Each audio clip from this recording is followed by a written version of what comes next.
Bueno, seguimos hablando acerca de la mayordomía dentro de la ley de Moisés, la ley mosaica, y aunque Dios estableció una serie de dádivas en cuanto al culto que tenía que ofrecerse a él, ya comentamos esto, en ese tiempo el Señor manifiesta su deseo de habitar en medio del pueblo de Israel y pide que se le haga un tabernáculo. Y para esto, a diferencia de la normatividad en cuanto a las dádivas en el culto a Dios, el Señor pide que las ofrendas sean voluntarias, que surjan espontáneamente del corazón de Israel.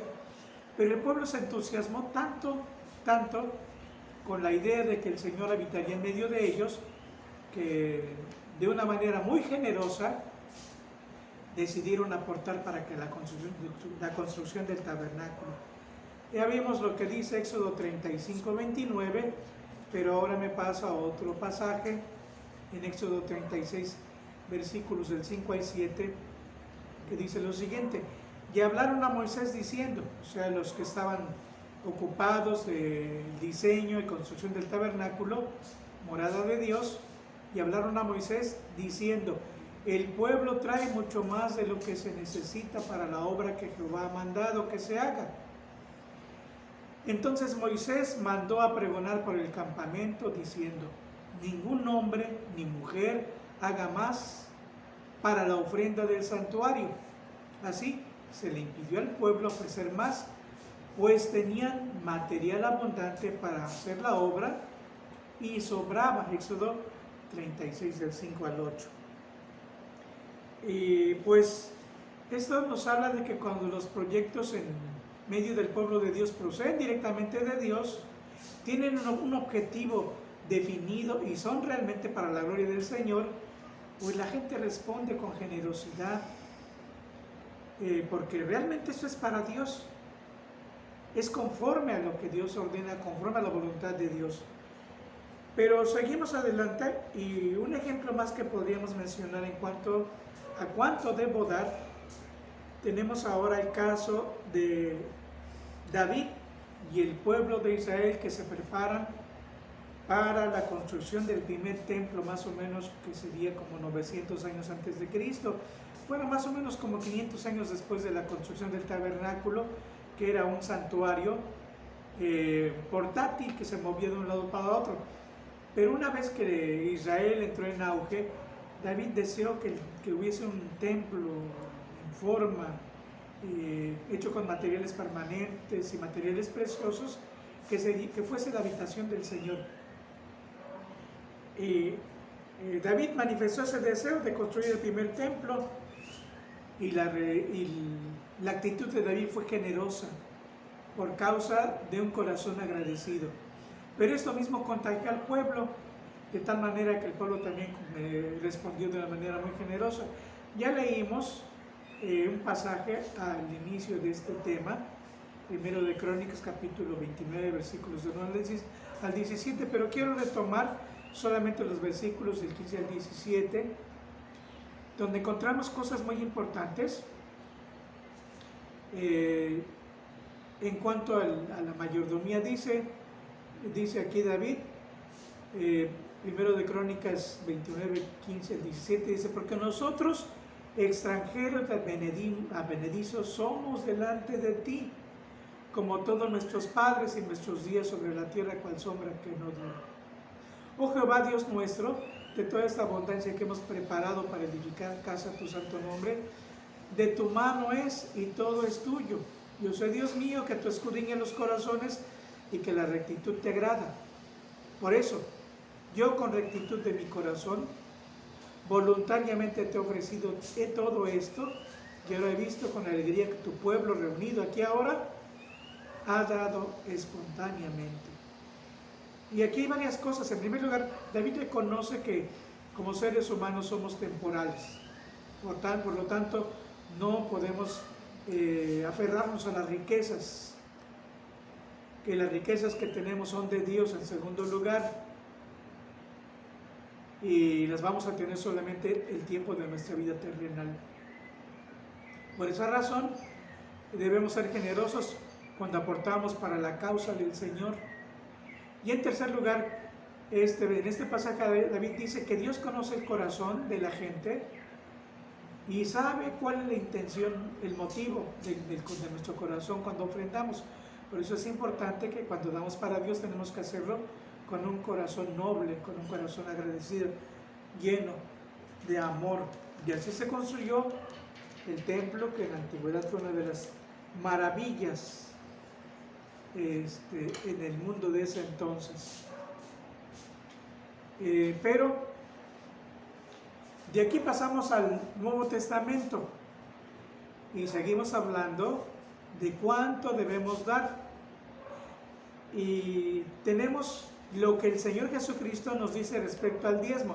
Vuelvo a repetir, el diezmo fue practicado por los patriarcas antes de que se constituyera el pueblo de Israel, antes de que se incluyera en la ley. Y todo fiel judío tenía que presentar esa contribución. Pero ¿qué sucede en el Nuevo Testamento, en el tiempo en el que el Señor establece el nuevo pacto? Bueno, desafortunadamente el diezmo se había convertido solamente en una actitud, en una práctica legalista, que inclusive se prestaba a presunción de los que daban esta aportación, descuidando las virtudes que debiesen caracterizar a un hijo de Dios, a un seguidor del Señor. Por eso el Señor Jesucristo tiene que reprender a aquellos que daban más importancia al diezmo y menospreciaban las virtudes como la misericordia, el amor, la compasión. Y el Señor dice que el diezmo es tan importante como la justicia en nuestros corazones. El diezmo es tan importante como la misericordia. El diezmo es tan importante como ser fieles a Dios.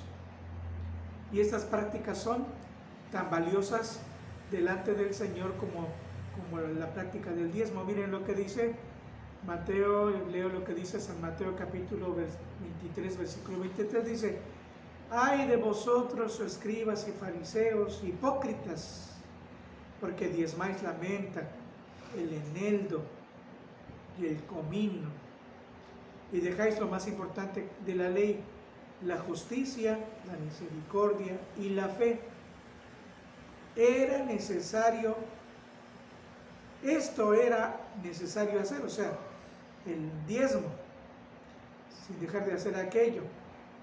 Eso es necesario hacer, o sea, las virtudes que caracterizaban a alguien que conocía a Dios, sin dejar de entregar su diezmo. Por eso, el traer nuestros diezmos a la casa del Señor y vivir en desobediencia es caer en la misma actitud en la que habían caído los escribas y los fariseos, una actitud de hipocresía. Pero ya en la iglesia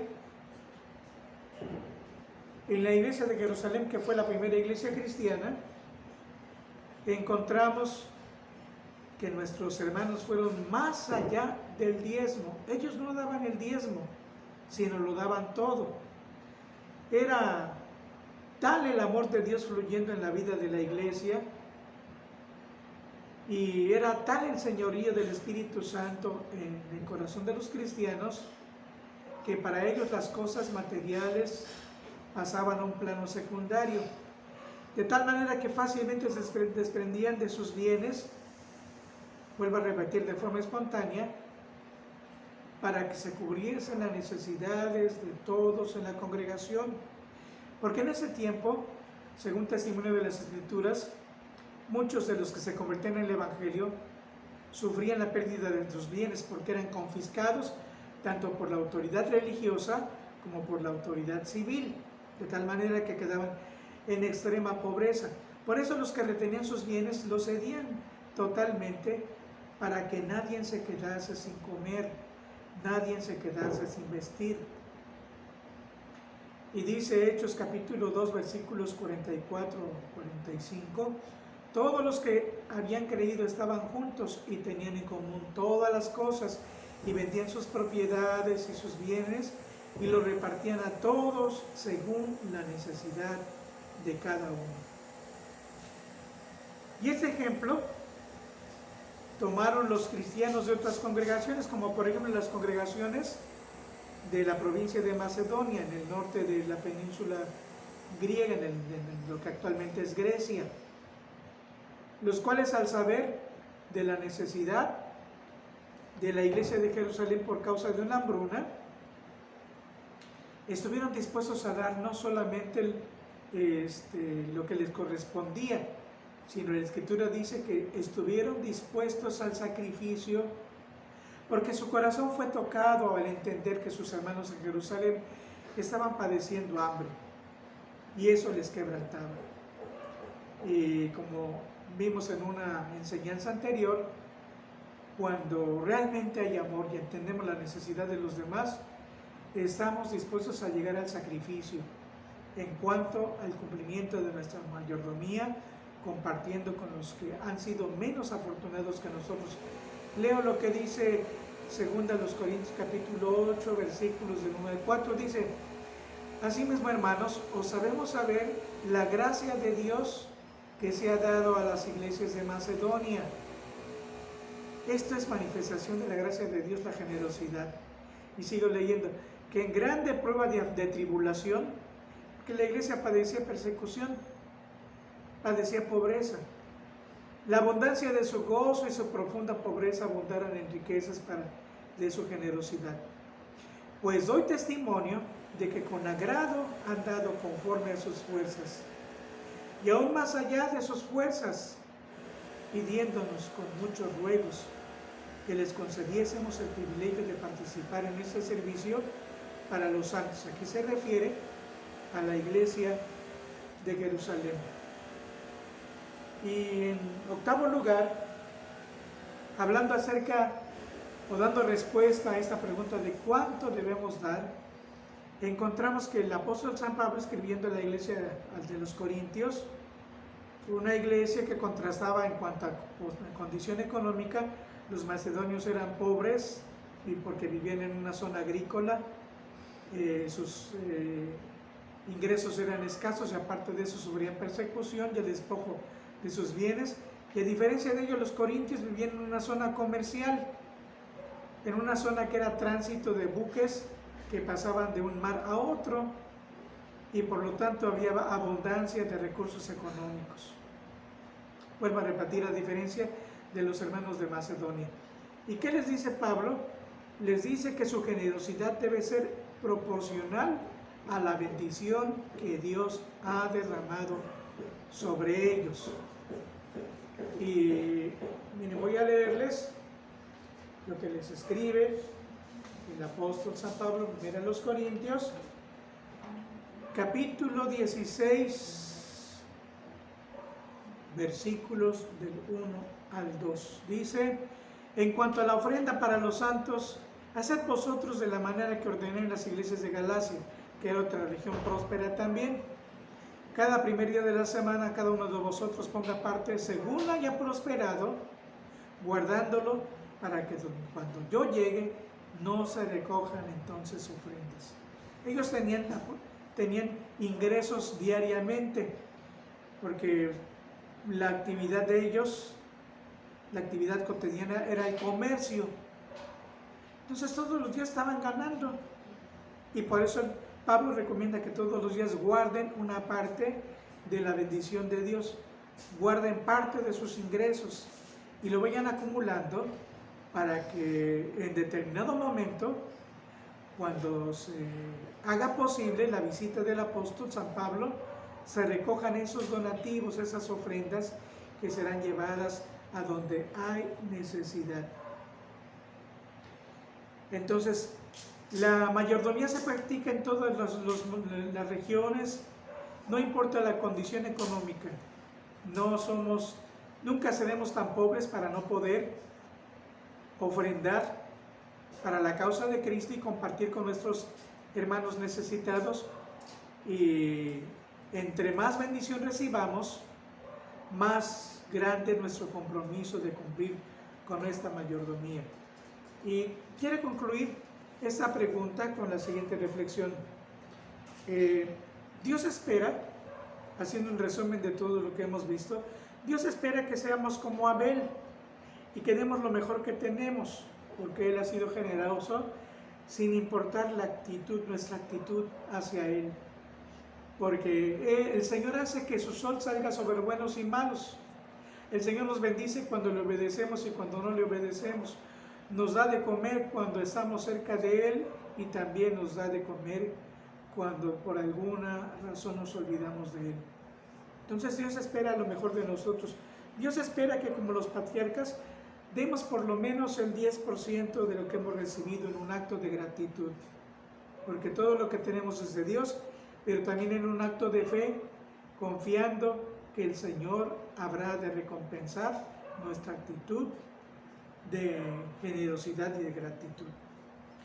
Y otra cosa que podríamos incluir para terminar es que Dios espera que como los primeros cristianos, nuestra generosidad sea determinada no por unas reglas o por normas de la iglesia o de los líderes, sino que nuestra generosidad esté determinada por la cantidad del amor de Dios en nuestro corazón.